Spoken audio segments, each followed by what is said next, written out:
Si può costruire un cavalletto da moto professionale e con pochi euro? Uno di quelli che ti costruisci una volta e dura per sempre?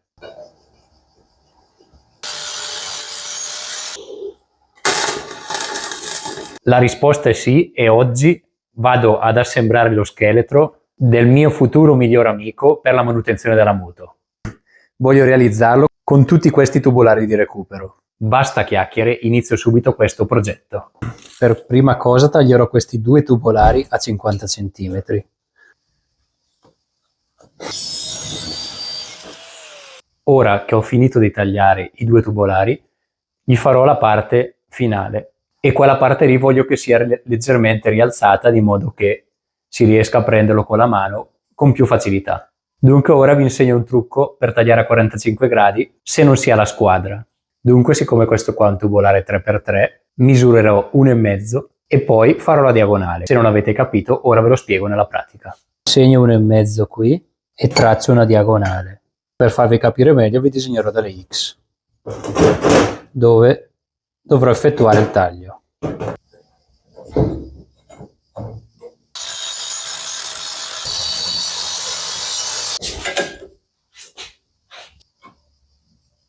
Ora è importante dargli una bella molata al pezzo per far sì che la presa della saldatura sia ottimale. Bene, ora che è nella posizione che desidero, posso saldarlo.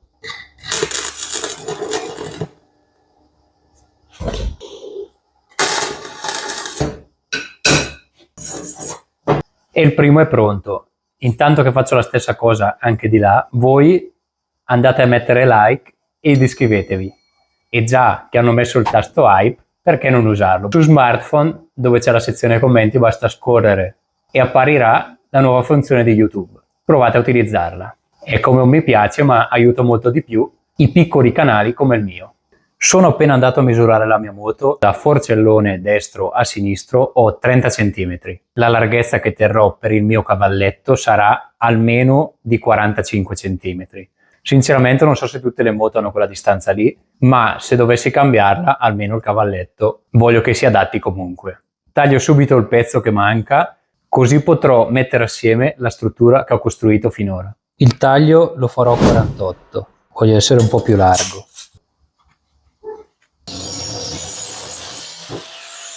Bene, ora preparo i due pezzi in posizione. La cosa importante ora, che non voglio che succeda, è che queste si allarghino o si restringano.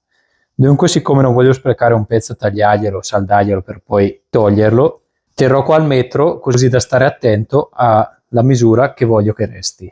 Prima di tutto però lo blocco qui. Una piccola verifica per essere sicuro che sono giusto, e sembra proprio di sì.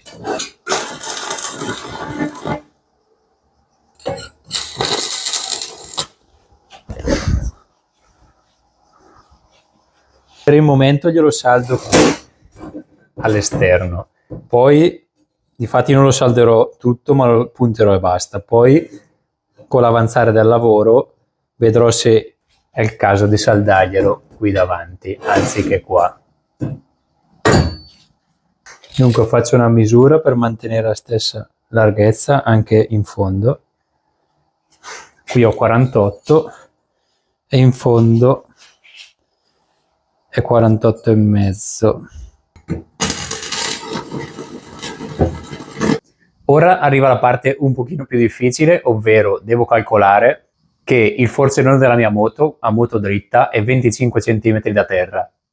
Dunque dovrò saldargli un tubolare qui in diagonale, di modo che riesco a entrare e a sollevare la moto. Allora ci ho fatto un attimo una ragionata e questa qua la voglio mettere a 45 gradi. Dunque adesso, siccome c'è solo quel pezzo qua lungo, gli faccio un segno per capire un attimo che misura devo prendere. Poi ovviamente lo farò qui all'inizio del tubolare.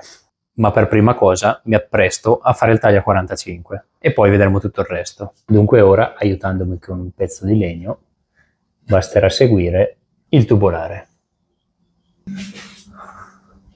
da entrambe le parti. Siccome mi servono due pezzi tagliati a 45, già che ci sono, effettuo solo quel taglio qua e poi di qua lo taglierò netto. Così In un colpo solo mi usciranno 2 tagli. Ok, quello che intendevo prima era questo. Così in quel punto qua basterà fare il taglio dritto e ho finito. I 2 pezzi a 45 sono pronti, ora non resta che fissarli sulla struttura. E se sei arrivato fin qua e non ti sei ancora iscritto, pensa che io potrei essere come tuo padre o tuo nonno anni fa, quando provavano a fare qualcosa nel proprio garage. Però se adesso mi mettessi a fare le maniglie in garage, probabilmente non me le comprerebbe nessuno e fallirei. Dunque adesso che è l'era di internet, io sto provando a fare questo. Se vuoi supportarmi, sai cosa fare. Ma torniamo al video, va.